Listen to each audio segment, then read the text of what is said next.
Olá, tudo bem, turma? Estamos aqui como combinado, iniciando nossa live. Tá? Nós combinamos que hoje iríamos conversar sobre o controle neurológico do movimento. Sejam todos bem-vindos. Hoje vamos conversar um pouquinho, tá, sobre como ocorre essa comunicação do nosso sistema nervoso com nossos músculos. Tá legal?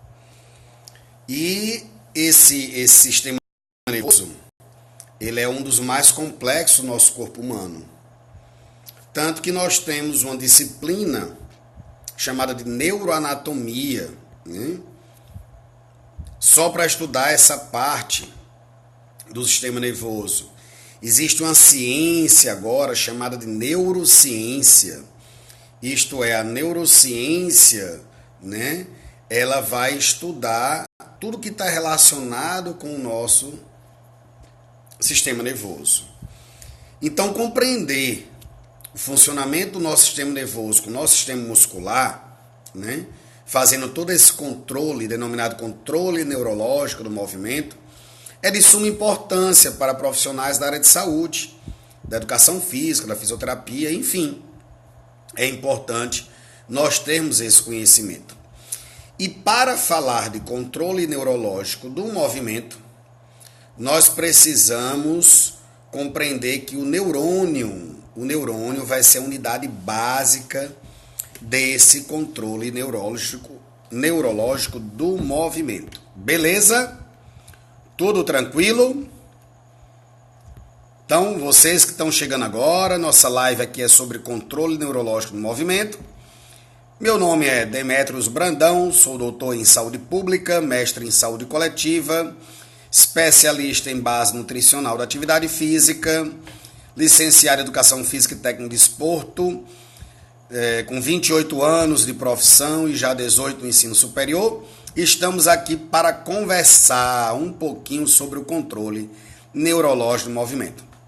E eu havia falado que o neurônio é a unidade básica. E aí vamos agora, né, olhar aí para o neurônio.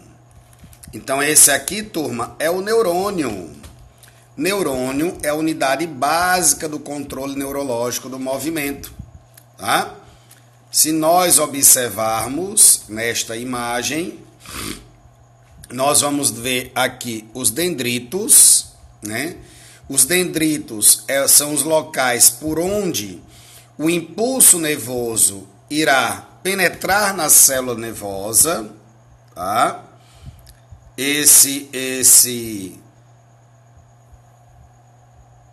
Esse dendrito é a região por onde o impulso entra. Ele vai vir para esta região daqui, que é o núcleo do neurônio, né? Do núcleo, ele vai vir para o corpo axonal, finalizando nas terminações axônicas, tá? E aí, daqui do núcleo para o final, nós vamos ver o que está aqui em azulzinho, são as bainhas de mielina. Essas bainhas de mielina, que parece aqui uma salsicha, né, uma linguiça, ela tem a função de impedir que ocorra o refulgamento, né, das transmissões nervosas. Imagine que você tem um fio, tá? Tá aqui um fio, tô aqui com um fio, pegar um fio aqui para você, tá aqui um fio. Imagine esse fio descascado. O que é que aconteceria com esse fio descascado? Nós iríamos levar um choque.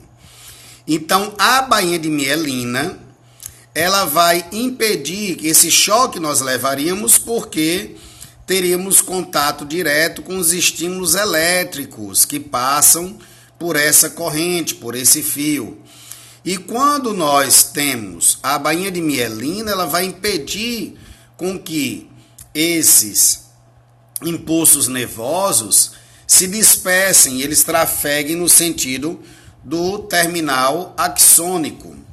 Ainda temos aqui as chamadas células de Schwann. O que é que as células de Schwann vão fazer? Ela está no microfilamento aqui, o microtúbulo. O que é que as células de Schwann vão fazer? O mesmo que a bainha de mielina. Irá impedir que seja refugado esses estímulos, tá? Então, se nós pensarmos nessa figura, nesse axônio, nós vamos ter ao final desse terminal axônico os chamados vesículas sinápticas, tá? Vesículas sinápticas. E essas vesículas sinápticas, tá?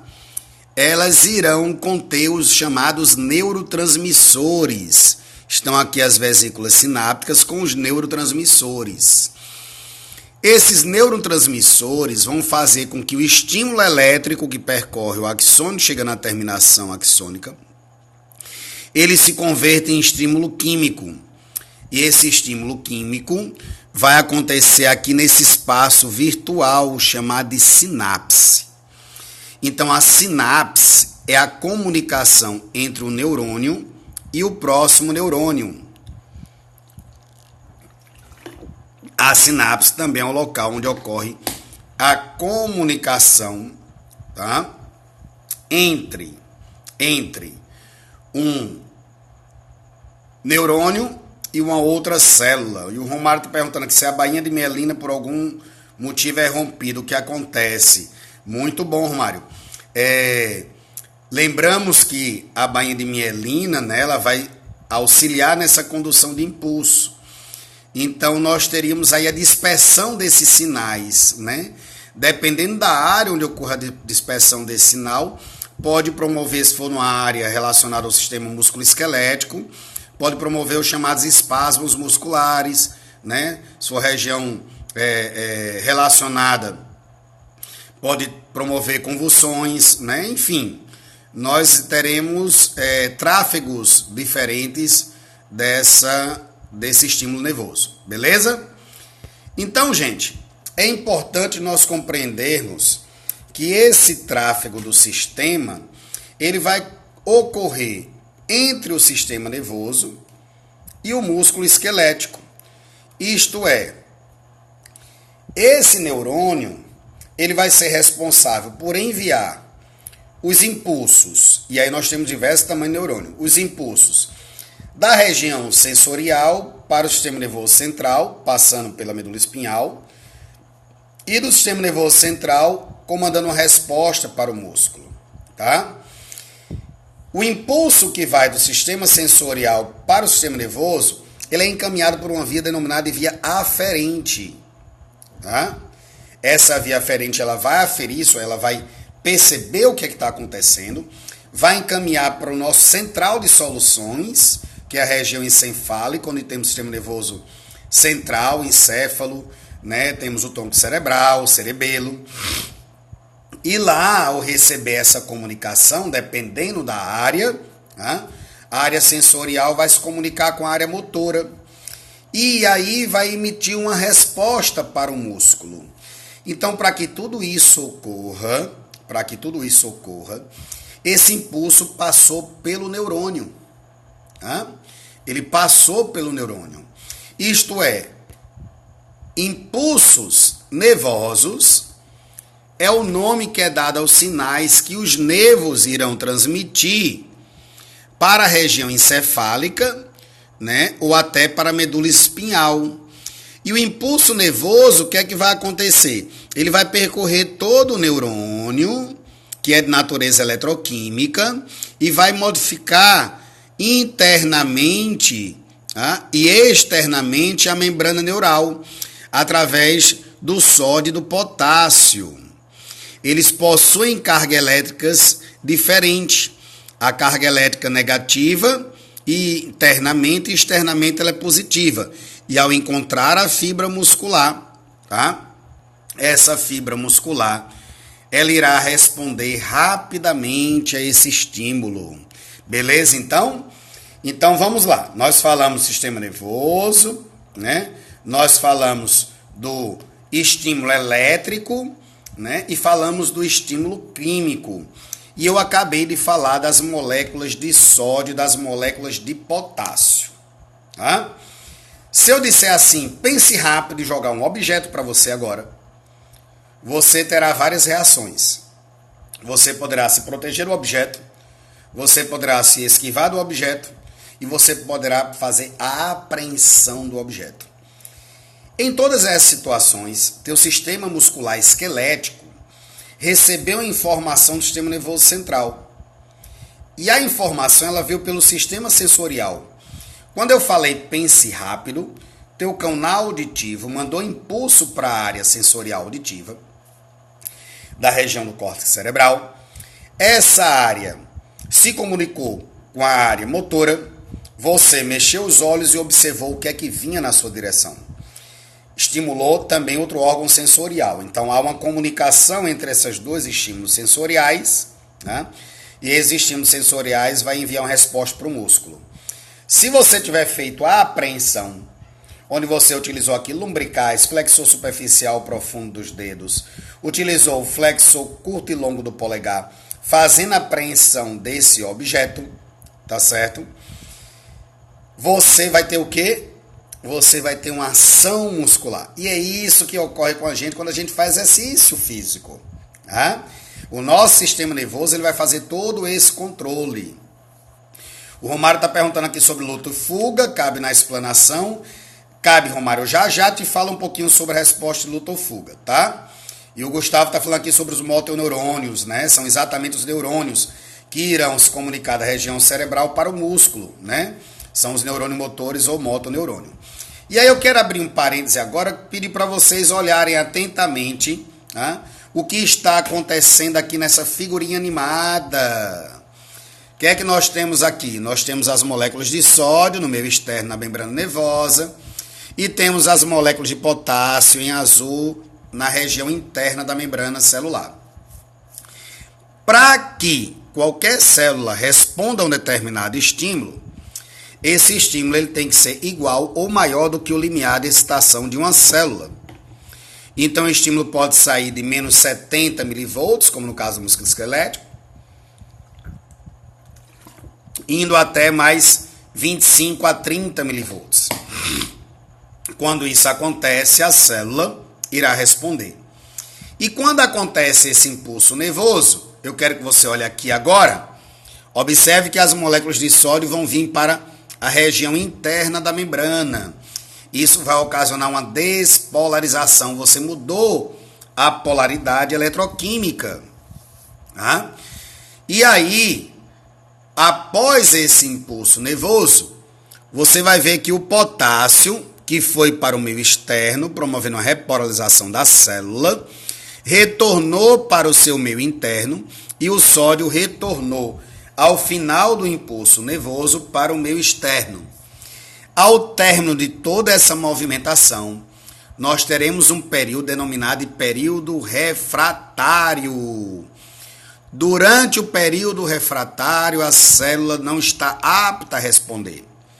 Então é importante você observar que nessa mudança morfológica e conformacional, dentro da célula nervosa, quando ocorre uma excitação dessa célula e ocorre essa troca desses íons sódio e potássio, ele vai ocorrer por uma difusão chamada difusão facilitada.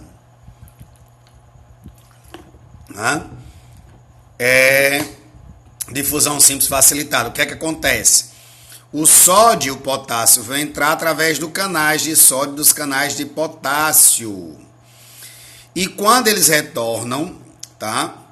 É o potencial elétrico, Rafael, exatamente. Quando eles retornam, eles irão estar retornando de forma não equitativa. Isso é, para cada 3 sódios que vai retornar para o meio externo, 1 a 2 potássio retorna para o meio interno. Então, para o potássio retornar, ele vai precisar de um tempo maior. E esse tempo entre o retorno total, denominado por alguns autores como hiperpolarização, tá? Esse retorno total denominado de hiperpolarização, ele vai precisar de um período denominado período refratário. O que é isso? É o período no qual a célula não está apta a responder a novos estímulos. Tá?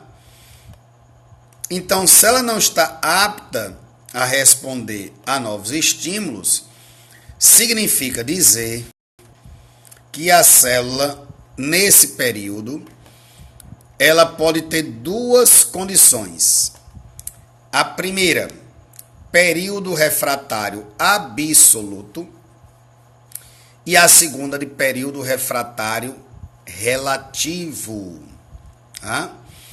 Então, o que é o período refratário absoluto e o que é o relativo? O absoluto, mesmo que ocorra em torno, e isso eu estou falando de milésimo de segundo, tá, gente? 0,4 a 1 milésimo de segundo. Mesmo que ocorra uma gênese potencial de ação, no período refratário absoluto, a célula ela não vai ser capaz de responder a essa excitabilidade, tá? Ela não vai ter essa característica. Enquanto que no período refratário relativo, né, que tem um tempo de duração um pouquinho maior do que o absoluto, em torno de 10 a 50 milésimos de segundo, a célula pode responder. Só que para ela responder essa gênese de potencial de ação, esse estímulo tem que ser bem acima do limiar de excitação, ele tem que ser supralimiar. E o que é o limiar de excitação da célula? É a quantidade de botões em milivolts que essa célula precisa ser ativada para poder responder a um determinado estímulo. E isso é chamado de princípio ou lei do tudo ou nada, que o colega nosso tinha falado agora há pouco. O que é que diz essa lei? Que para uma célula responder a um determinado estímulo, esse estímulo tem que ser igual ou maior do que o limiar de excitação dessa célula. Se o estímulo não for igual ou maior ao limiar de excitação dessa célula, essa célula não irá responder. O que é que acontece? Esse estímulo vai ficar armazenado em um dos nossos bancos de memória. Né? E quando você tiver novos estímulos que se somem a esse estímulo anterior, a célula poderá responder. E aí nós temos dois tipos de somação. A somação temporal e a somação espacial. Então vamos supor que uma célula precisa de 25 milivolts, ou 25 botões para ser ativada, e apenas 15 milivolts foi alcançado em limiar de excitação. Pela lei do tudo ou nada, a célula não vai responder. Mas esses 15 ficarão armazenados. Se você tiver mais 3 impulsos de 5 milivolts, ou impulso de 10 e outro de 5, você vai ter 30 milivolts. A célula só precisava de 25. Então ela vai responder. Na somação temporal, você vai ter 2 ou mais estímulos sublimiares, isso é, abaixo do limiar de excitação, que são aplicados em um intervalo menor que 1 milésimo de segundo. Então isso vai desencadear um potencial de ação, porque você vai somar esses 2 impulsos sublimiares. Imaginando aqueles 25 milivolts, imaginemos que nós temos um impulso de 15 e outro de 10 milivolts. 10 mais 15 dá 25, então a célula vai estar respondendo a essa excitação. Eu sempre digo que brincadeira, piada, safadeza, todo mundo decora. Então imagine que você vai dar um beijinho no cangote da garota, tá? E essa garota não tem interesse por você. Você vai dar um beijinho, não acontece nada. Você vai dar outro beijinho, não acontece nada. Você vai dar de repente 2, 3, 4, 5, 10 beijinhos e ela se arrepiou. Se você fizer isso no homem, uma pessoa do mesmo sexo que você, e mesmo que ele só goste do sexo oposto, ele também vai responder. Porque isso chama-se uma ação temporal. São estímulos curtos entre eles que somam e ativam a excitação nervosa. Tá? Isso não quer dizer que a pessoa gostou. Isso quer dizer que a célula nervosa ela conseguiu ativar os limiares de excitação. Na somação espacial, nós teremos 2 ou mais estímulos sublimiares que são aplicados simultaneamente e bem próximos um do outro. Pegando aquela linha da piada, a safadeza da brincadeira, todo mundo aprende. Você, além do beijinho no pescoço, você dá aquele alisado nas costas. Então, eu tenho 2 estímulos, que esses 2 estímulos irão se somar e irão desencadear um potencial de ação. E isso é denominado de somação espacial. Beleza até agora? Tudo tranquilo? Bom, vamos lá. Há vários neurotransmissores, que são aqueles que irão fazer a comunicação do neurônio para outro neurônio ou para um tecido, tá? Como um tecido muscular liso, ou esquelético, ou cardíaco. E aí nós temos várias classes, né? Temos a acetilcolina, que é de classe 1, as aminas, que são noradrenalina, adrenalina, dopamina, serotonina e a histamina, de classe 2. Vamos ter os aminoácidos, GABA, glicina, glutamato e aspartato, que são de classe 3, e o óxido nítrico de classe 4. Quem lembra qual é a função do óxido nítrico? O óxido nítrico é um gás, um potente vasodilatador, encontrado dentro das nossas artérias, tá? O aspartato de arginina estimula a produção do óxido nítrico. Vamos ter os neurotransmissores de ação lenta, chamados neuropeptídeos. Aí vamos ter os hormônios hipotalâmicos, como a tireotropina, somastotina. Vamos ter os peptídeos hipofisários, tá? Beta-endorfina, tireotropina, vasopressina. Vamos ter os peptídeos que atuam sobre a região intestinal encefálica, como a colecistiquinina, neurotensina, leucina, encefalina. Os peptídeos de outros tecidos, como a angiotensina 2, bradicina e calcitônia. Lembrando, isso, Gustavo, é vasodilatador, óxido nítrico. Lembrando que os indivíduos que fazem uso do medicamento losartana potássica, tá? Que é o nome farmacológico, de nome comercial ARA2, a losartana potássica, ela vai agir no mecanismo renina-angiotensina, fazendo dessa forma o controle da pressão arterial. Beleza? Podemos continuar esse nosso bate-papo.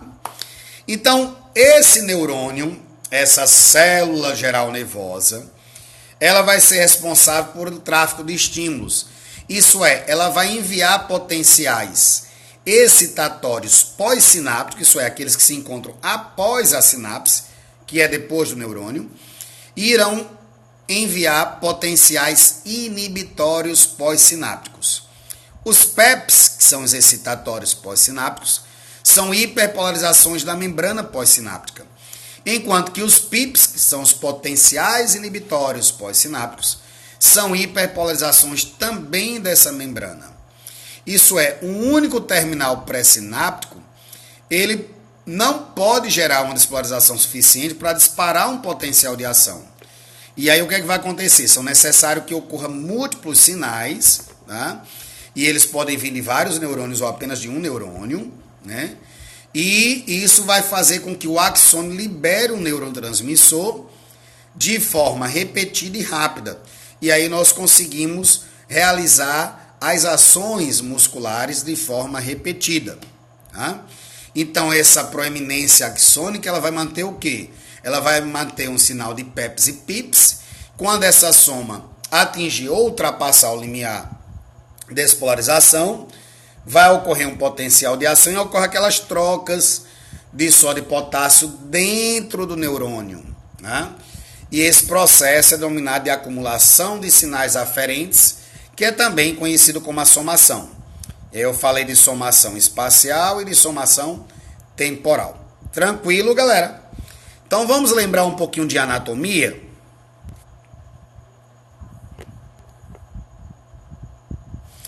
Temos aqui uma figura do sistema nervoso central, temos a divisão sensorial, que é aferente, temos a divisão motora, que é eferente. Temos o sistema nervoso periférico, nervos e cranianos espinhais, e o sistema nervoso central, composto pelo encéfalo, medula espinhal. Nós ainda temos a chamada divisão simpática do sistema nervoso, tá? Denominado de sistema nervoso autonômico. Autonômico porque ele é involuntário. Já o somático, ele é voluntário. Então, dentro dessa divisão autonômica, nós temos o sistema nervoso simpático e o parasimpático. O simpático é aquele que fica sorrindo, kkkk. E o parasimpático é aquele que fica parado, não é isso? Não tem nada a ver, galera. O simpático, ele é um sistema gastador, tá? Ele é um sistema, né, noradrenérgico. Ele libera noradrenalina, libera acetilcolina, libera noradrenalina e adrenalina, que são as norepinefrinas. E o parasimpático, ele é adrenérgico, ele libera a acetilcolina. Tá? O simpático, ele age durante o exercício físico. Ele que aumenta a nossa frequência cardíaca, nossa frequência respiratória, pressão arterial, temperatura. E o parasimpático, ele vai agir imediatamente após o exercício, reduzindo frequência cardíaca e respiratória. Tranquilo? Podemos ir para frente? Beleza. Então, se vocês observaram na figura, né, nós temos uma divisão do nosso sistema nervoso, entre sistema nervoso central e sistema nervoso periférico, tá? Esse sistema nervoso periférico, ele vai ser responsável por receber informações do central e enviar informações para o central. Essas informações, elas irão sempre passar pela medula espinhal, tá? Quando você pega uma panela quente, primeiro você retira a mão. Isso ocorre porque o impulso de retirar da mão é um arco reflexo. O arco reflexo, ele vai a nível de medula espinhal. Alguns segundos depois que você retira a mão é que você vai sentir a dor. Porque a dor, ele vai da medula espinhal para a região encefálica. É exatamente por esse motivo que a dor vem depois da ação de retirar a mão. Tá? Quero que vocês olhem atentamente para essa figura.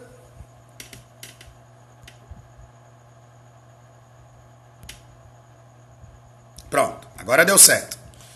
E vamos ver aqui, ó.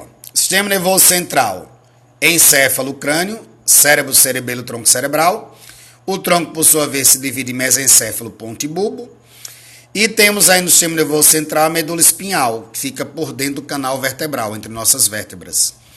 Vamos ter aí no sistema nervoso periférico, composto por nervos, glândulos e terminações nervosas. Os nervos são os espinhais na medula e os cranianos, região encefálica. E os gânglios terminações nervosas são os sensitivos, os motores e os viscerais. Os viscerais, eles são inervados pelo sistema nervoso autonômico, que é o sistema nervoso simpático e parasimpático. Tá? E o que é que acontece? Essa divisãozinha, gente, ela vai fazer com que várias regiões do nosso cérebro elas sejam responsáveis por determinadas áreas diferentes. Tá? Como assim área diferente? Vamos lembrar da anatomia? Olhando aqui a figura da região encefálica, nós vamos ter aqui o lobo frontal, tá? Isso aí para mim é verde, tá? O lobo frontal em verde, né? Que é esse aqui da frente, tá? Vamos ter o lobo occipital.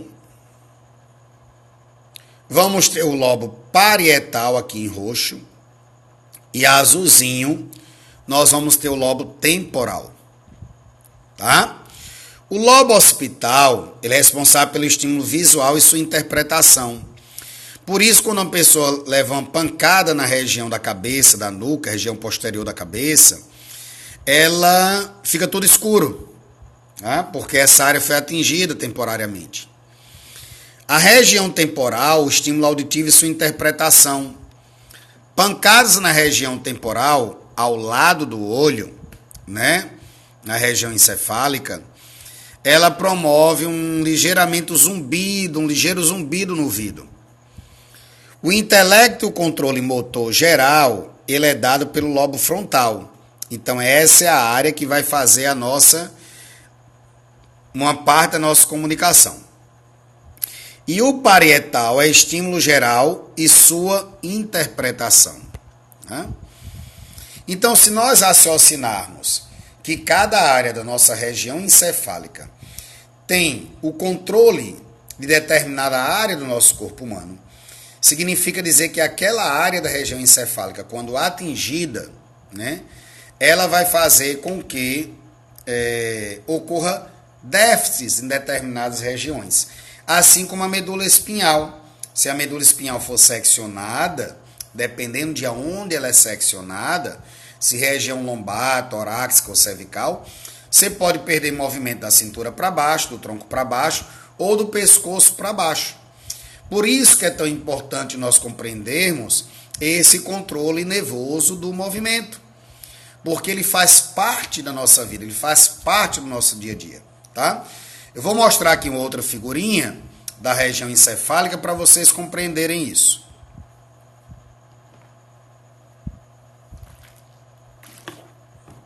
Aqui temos a região encefálica, região do cerebelo, região do cérebro, tá? A tálamo com hipotálamo vai ser pela homeostasia, né? Pelo controle, pelo equilíbrio, principalmente hidroeletrolítico. O tronco cerebral com a região da ponte do bulbo e do mesencéfalo, tá? E a região, né, sensorial. Região sensorial captando as informações. Tá? Então, a região sensorial ela vai entrar com a região cerebral e essa comunicação desses dois sistemas vai fazer com que ocorram os movimentos. Tá? Enquanto, por sua vez, os centros neurais eles vão regular, através do sistema nervoso autonômico, pressão, frequência cardíaca, tá? Contração do músculo cardíaco, a respiração, a digestão, como eu falei, a temperatura corporal, e ainda vai trabalhar junto com o sistema hormonal, que é o controle chamado controle neuroendócrino. As nossas emoções são reguladas, a nossa sede, a ingestão de alimentos, o ciclo sono-vigília, etc. Então, o indivíduo que tem na região do sistema límbico, tá? Uma deficiência nesse sistema, ele pode apresentar, tá certo? Um comportamento diferente. Ele é desprovido de emoção, é o famoso psicopata. O psicopata é desprovido de emoção. Por algum motivo, essa região do sistema límbico foi afetada e ele não sente emoção. Então ele é capaz de matar sua própria mãe e não sente nada. E a psicopatia ela pode ser detectada na infância. Toda vez que você vê um bebê que fala, ai, que menino bonitinho, ele vai sorrir ou vai chorar. Ele vai esboçar alguma reação, tá? O psicopata não, ele vai ficar olhando assim para você. Ele não esboça a reação. Por quê? Porque há um defeito no nosso campo, no nosso comando, na nossa placa-mãe, que é o nosso sistema nervoso, tá?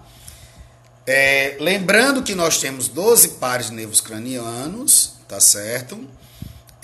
E 10 deles, né, dos nervos sensoriais e motores, eles passam pela regulação autonômica, né? Dentre eles nós temos os nervos trigêmeos, hipoglosso, glossofaringe, óculo motor, vestibular, vestíbulo coclear, né? O nervo vago que ele fica assim, meu irmão, doido, que massa, né? Só vagando, não é isso? Tem nada a ver. O nervo vago, ele é responsável pela inervação parasimpática do nosso sistema cardiovascular, do nosso sistema digestório. Quando a gente muda de posição, da posição supina deitada para a posição sentada em pé, o nervo vago vai agir fazendo um estímulo do aumento da frequência cardíaca e pressão arterial por uma estimulação. Em alguns indivíduos ocorre o chamado retorno vago-vagal, isto é, esse estímulo que foi para o músculo cardíaco, ele retorna. E ao invés de se aumentar a frequência e pressão arterial, ela cai. E o indivíduo sente uma ligeira tontura. Isso é muito comum, por exemplo, nos exercícios na flexora deitado. Enquanto você está executando a flexora deitado, o sistema simpático está atuando. Terminou a série do exercício, imediatamente após, o parasimpático começa a atuar reduzindo a frequência. Aí você vai e levanta, aí o simpático de novo ativa. E aí há um tilt, meio que um tilt no cérebro, como que ele diz assim. E aí, cara, finalmente, é simpático ou parasimpático? E a queda da sua pressão arterial. Isso é denominado de retorno vasovagal ou vago-vagal, como queiram denominar. Né? Os médicos usam as duas denominações, tá bom? E a medula espinhal, ela é a parte mais inferior do tronco cerebral, tá? Ela faz uma espécie de continuidade com a região do bulbo. Ela tem várias fibras nervosas, né? E essas fibras nervosas vão fazer a condução bidirecional, isso é, em duas direções. Tanto do sistema sensorial para a região encefálica, como da região encefálica para o sistema motor. Então ela vai ter dois tipos de fibras, as aferentes, que vão transmitir sinal para o sistema nervoso, né? E para os receptores sensoriais, como o receptor de músculo e articulação, e a eferente, né? Que vai dos níveis superiores do sistema nervoso central para a via periférica. E aí essa é dada pelas fibras motoras, tá? Que vai da região do cérebro. Desculpem. Até chegar nos terminais, são os músculos, glândulas e órgãos do nosso corpo humano. Então, dentro desse controle nervoso do movimento, nós vamos voltar agora lá para o nosso neurônio, que a gente começou a live de hoje falando dele, né? Então, está aqui o danadinho. Dendritos, corpo e núcleo, bainha de mielina, nó de Ranvier entre cada bainha de mielina, terminal axônico. Lá nesses terminais, né, nós vamos ter as chamadas vesículas sinápticas. Essa figurinha vocês encontram no livro do Powers, tá? No caso, essa é da edição 2002. Então, essas vesículas sinápticas vão liberar, no caso do músculo esquelético, a acetilcolina. Lembram dela? A acetilcolina. E aí, quando ele libera a acetilcolina, olha só o que é que vai acontecer. Está aqui o neurônio, sua terminação nervosa, as vesículas sinápticas, né? O que é que contém nessas vesículazinhas? Contém acetilcolina, tá? E essas são as membranas pré-sinápticas. Estão aqui as membranas pré-sinápticas, porque elas estão antes da sinapse. Que é que ela vai fazer? A zona dessa membrana nativa, ela vai transmitir esse impulso pela acetilcolina, pelo sarcolema, que é aquela estrutura mais externa do músculo. O sarcolema, por sua vez, contém receptores para acetilcolina. Então, essa acetilcolina vai entrar na fenda sináptica, vai estimular no sarcolema, que vai propagar todo esse impulso nervoso. E esse impulso nervoso, ele vai fazer com que o retículo plasmático, sarcoplasmático, libere o cálcio. Esse cálcio vai cair em cima do sítio ativo, né, dos filamentos de actina, né? E aí, nesses filamentos, nós vamos ter a actina, a troponina e a tropomiosina. Então, esses três se unem e se recontorcem, formando o chamado filamento de actina. Em contrapartida, nós iremos ter os filamentos de miosina. A miosina, quando ela se recontorce, ela forma uma chamada cabeça globular da miosina. Vou ver se eu acho aqui uma figura para mostrar para vocês. Ela aparece a cabeça globular da miosina. Essa cabeça globular da miosina, tá? Ela contém as moléculas de ATP, adenosina trifosfato. Isso é uma molécula de adenina com 3 moléculas de fosfato inorgânico. Beleza? Então, ao cair no sítio ativo, tá? Ao cair no sítio ativo, uma vez que ocorreu esse potencial de ação muscular, né, ou esse potencial nervoso, tá? O que é que vai fazer? Ele vai ativar essas células, tá? E se nós imaginarmos uma estrutura do sarcômero, que é a unidade funcional do músculo, tá? Ele vai conter tanto as moléculas de actina como as moléculas de miosina. Pronto, achei uma figurinha legal aqui. Então temos aqui o sarcolema, temos aqui o túbulo T. Então, aquele cálcio que é liberado do retículo sarcoplasmático, que armazena o cálcio, ele vai passar por esse túbulo T, que é a chamada tríade da cisterna terminal, e vai cair nesses filamentos finos. Os filamentos finos são a actina, os filamentos grossos são a miosina, tá? E esses filamentos, né, dentro da unidade do sarcômero, nós vamos ter a zona H, que só aparece com o músculo relaxado, tá? Ela contém só moléculas de miosina. Vamos ter a banda A, que contém tantos filamentos de actina como de miosina.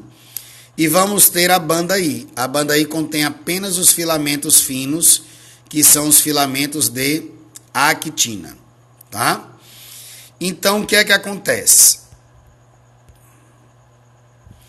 Uma vez que é estimulado, tá? Nós vamos ter esse cálcio caindo no sítio ativo. Estou com outra figurinha aqui, deixa eu mostrar logo, que aí eu explico. Você tem aqui o filamento de actina, ó, a miosina, e aqui a cabeça globular da miosina. Ela se liga ao sítio ativo da actina, tá? A nebulina, ela vai alinhar essa actina, já que são 3 filamentos. E a titina, que é essa aqui em verde, ó, ela vai proporcionar elasticidade e vai também estabilizar a miosina, beleza? Então, uma vez que esse cálcio, tá? Ele cai em cima do sítio ativo, né? Nós vamos ter a fase dos eventos, após o evento da junção neuromuscular, que é o sinal de cálcio. Então, vai começar o ciclo da contração-relaxamento. Então, o cálcio aumentou no citosol, ele vai se ligar à troponina. A troponina é louca, apaixonada pelo cálcio.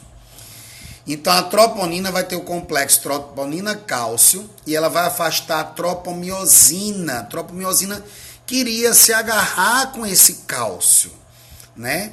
E aí a troponina afastou ele do cálcio. Como? Ela girou, ela mudou sua conformação. Quando ela muda essa conformação, o cálcio cai em cima da actina.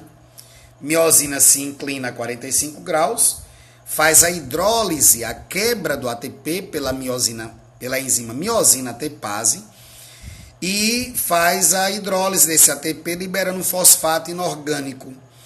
E este, por sua vez, será importante para que ocorra o relaxamento muscular. Então, resumindo, você teve um impulso nervoso, o impulso elétrico percorreu o neurônio, houve as trocas da molécula de sódio e potássio, chegou no terminal axônico, liberou a acetilcolina. A acetilcolina, dentro da região do sarcolema, ela promoveu um potencial de ação eletroquímico.